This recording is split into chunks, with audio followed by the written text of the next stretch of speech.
ನಮಸ್ಕಾರ. ನಾನಿವತ್ತು ಬಂದಿರೋದು ಬೆಳಗಾವಿ ಜಿಲ್ಲೆ ಗೋಕಾಕ್ ತಾಲೂಕಿನ ಅರ್ಬಾವಿ ಮಠ ಈ ಗ್ರಾಮದಲ್ಲಿ. ಇಲ್ಲಿರೋದು ದುರ್ದುರ್ಣೇಶ್ವರಿದ ಹೈಟೆಕ್ ನರ್ಸರಿ. ಈ ನರ್ಸರಿಯಲ್ಲಿ ಇಲ್ಲಿನ ನರ್ಸರಿ ಓನರ್ ಅಡೋಶೇಷ್ನ ಶ್ರಾವಣಿಯಲ್ಲೋ ಈ ವೆರೈಟಿ ಆಗಿದ್ದ ಜೇಂಡು ತಳಿಯನ್ನು ಬೆಳೆಸುತ್ತಿದ್ದಾರೆ.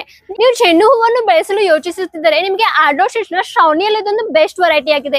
ಶ್ರಾವಣಿಯಲ್ಲೋ ಈ ಗಿಡಗಳ ಹೈಟ್ 2 ರಿಂದ 2.5 ಅಡಿ ಇರುತ್ತೆ. ಮತ್ತು ಇದರ ಹೂವಿನ ಶೇಪ್ ನೀವು ನೋಡ್ಬೇಕಾದ್ರೆ ಬಾಲ್ ಟೈಪ್ ಶೇಪ್ ಇದ್ದು ಗೋಲ್ಡನ್ ಯೆಲ್ಲೋ ಕಲರ್ ಬರುತ್ತೆ. ಮತ್ತೆ ನಿಮ್ಗೆ ನಾನೀಗ ಸಸಿಗಳನ್ನ ತೋರಿಸ್ತೀನಿ. ನೀವು ಸಸಿಗಳನ್ನು ನೋಡ್ಬೇಕಾದ್ರೆ ಈ ಸಸಿಗಳನ್ನ ನೀವು ನೋಡ್ಬೋದು ರೈತರೆ. ಈ ಸಸಿಗಳಲ್ಲಿ ಬೇರುಗಳು ಕಂಪ್ಲೀಟ್ ಆಗಿ ತುಂಬಿದೆ. ಸೊ ಸ್ಟಂಪು ತುಂಬಾ ಹಾರ್ಡ್ ಆಗಿದೆ, ಸ್ಟ್ರಾಂಗ್ ಆಗಿದೆ. ಮತ್ತೆ ಇದರ ಎಲೆಗಳನ್ನ ನೋಡಿದಾಗ ಕಂಪ್ಲೀಟ್ಲಿ ಗ್ರೀನರಿಯಿಂದ ತುಂಬಿದೆ.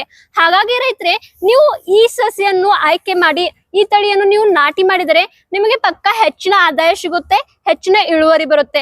ಮತ್ತು ಶ್ರಾವಣಿಯಲ್ಲೋ ಇದೊಂದು ನೀವು ಅಂತರ ಬೆಳೆಯಾಗಿ ಬೆಳೆಸಲು ಸೂಕ್ತವಾದ ತಳಿಯಾಗಿದೆ. ಮತ್ತು ರೋಗ ನಿರೋಧಕ ಶಕ್ತಿ ಜಾಸ್ತಿ ಇರುವುದರಿಂದ ಈ ತಳಿಯನ್ನು ನೀವು ಬೆಳೆಸಿದರೆ ನಿಮಗೆ ಹೆಚ್ಚಿನ ಆದಾಯ ಸಿಗುತ್ತೆ ನಿಮಗೆ. ಹಾಗಾಗಿ ಇದ್ರ ಬಗ್ಗೆ ಹೆಚ್ಚಾಗಿ ಮಾಹಿತಿ ಬೇಕಾಗಿದ್ದರೆ ಮತ್ತು ಈ ಸಸಿಗಳು ನಿಮಗೆ ಬೇಕಾಗಿದ್ದರೆ ಕೆಳಗೆ ಕೊಟ್ಟಿರೋ ನಂಬರ್ಗೆ ಕಾಂಟ್ಯಾಕ್ಟ್ ಮಾಡಿ ಮತ್ತು ಈ ದುರ್ದುರ್ಣೇಶ್ವರ ಹೈಟೆಕ್ ನರ್ಸರಿಗೆ ವಿಸಿಟ್ ಮಾಡಿ ಮತ್ತು ಈ ಸಸಿಗಳನ್ನು ಆಯ್ಕೆ ಮಾಡಿ.